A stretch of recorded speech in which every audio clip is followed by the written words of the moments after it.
Hey everyone, welcome back from the international break into our round 7 review where we're reviewing the game week that happened before the international break. It feels like a long time ago. It was a long time ago. And it was actually a pretty crazy week that we need to go over.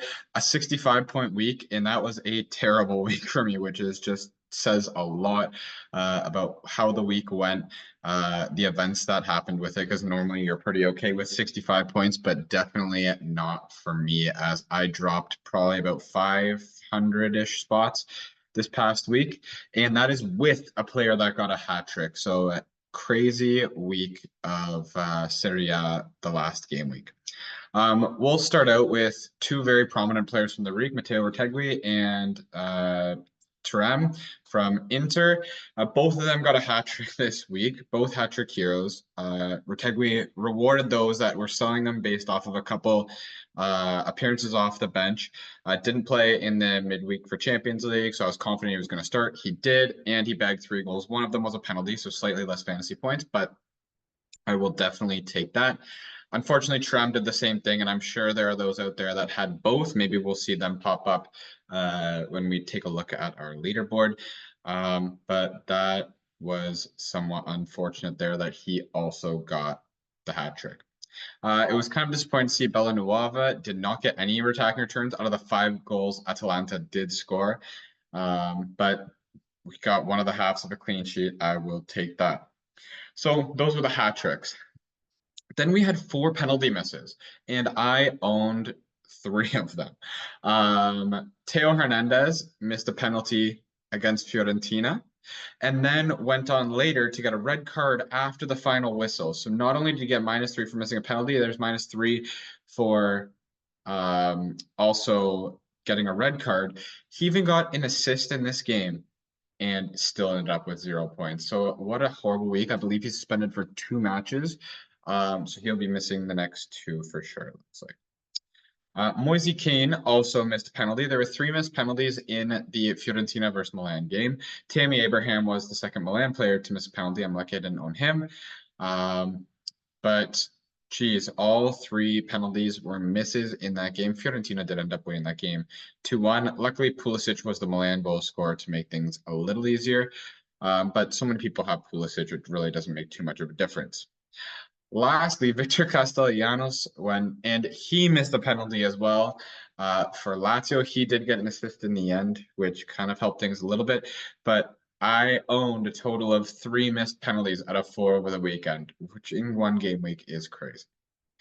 Looking at the rest of the team, DeMarco unfortunately didn't contribute, and they did let in 2 goals against Torino, so not much going there. Suzuki outscored Svilar 10-6, so wrong goalkeeper choice. Cambiaso and Di Lorenzo both get 1 half clean sheet. And then Kvaratskhelia as a captaincy pick did not pay off. Really wish I had that on Retegui. And we know people would have had that captaincy on either Thuram or Retegui, which really causes us to get double hit there. Bench the Kanye, so that was a mistake, and definitely could have had more points by having Sula and Keenan rather than some of those others like Teo Hernandez or DeMarco Yildiz. Yildiz randomly started on the bench and then ended up subbing in later. So that was a weird one based on how well Yildiz has been performing. But the Juve squad does seem to have quite a few injuries in it now. It's going to be hard to avoid to play players like Yildiz and Cambiaso with players now like Bremer out for the rest of the season.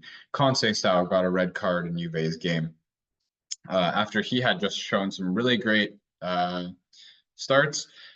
He went and then got a red card in that game, which ended up losing Juve the win right at the end. That game ended 1-1, unfortunately. But yeah, both were penalties, I think. And that's kind of where I think we talked about all of the players here, kind of sporadically just because there were so many different events, but that is our review. We'll take a quick look at the league. Back down to 31st, I was doing so well. If this ever loads. There we go. And so I'm on to the second page again, unfortunately, but La Abedia still in first by only 14 points. and didn't own either of the hat trick players. Only got 55 points, so a big hit to rank here. I mean, I think it was third overall, then dropped down to 8th. So that's a tough pill to swallow this week. No significant contributions from the attack. Pulisic in the mid. And Di Lorenzo captaincy half worked out, I'd guess.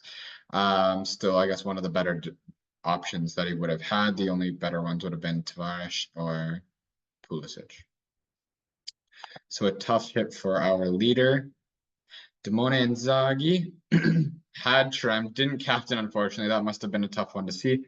Captain Kvaratskhelia like I did, but had the double hat trick here, and that's that threat that people would have really jumped up the ranks with 99 points. Great week for you. Well done.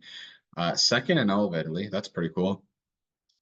Also had Dobvik, who has been great, contributing consistently the last few weeks. Zaccagni and Pulisic in there getting goals. And then Gatti and Romagnoli having good defensive performances as well. Wrong keeper, just like myself, but great week having the double hat trick. And lastly, we will go with Purple Reina. I like that name.